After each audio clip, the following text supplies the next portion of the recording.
Morning. My name is Brenda Wolf, and I'm with Wolf Den Connection, and this is my little Sunday tidbit. I was sitting here thinking in the church parking lot. I'm like, okay, last Sunday I said I should do this every Sunday. Am I going to obligate myself to that? I don't really have anything to share, but I do have something to share.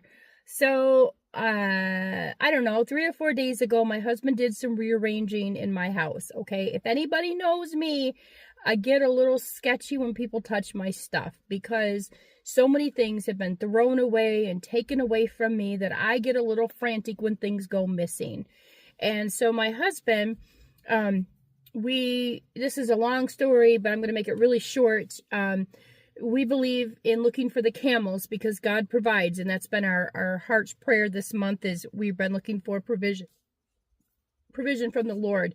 And the Lord had said to my husband, well, you stopped looking for the camels.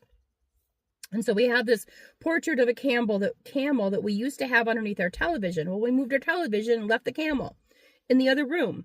So he moved that over. Well, in the process, he took down my clock, the one and only clock that I can sit on my recliner and I can see it. It's plain as day. It's not the tiny little thing that's hanging on my fireplace. It's on the wall and I can see it. Well, he moved it to the coffee cabinet to the side and I can still see it, but it's not as prominent.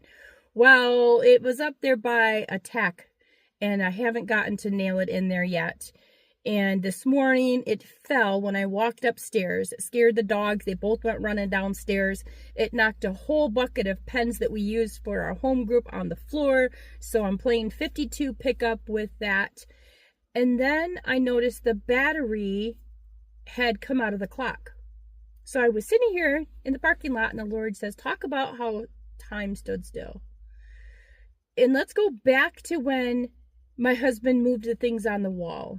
Okay, time stood still for a second because my mind went in panic mode because not only did he move the camel painting and the clock, he moved something else from another wall onto another wall and I panicked. I'm like, well, where did the thing go that was here? And I was like, this is dumb.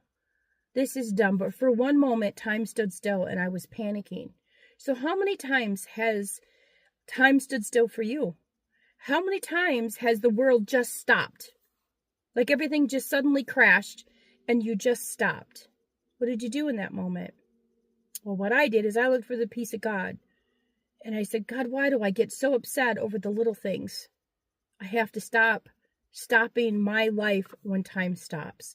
So today, my prayers for you that whenever time stops for you, that God will give you what you need to keep pushing forward, to see through the things that the enemy's trying to throw at you. So that's my Sunday tidbit. I love you guys. Have a great day.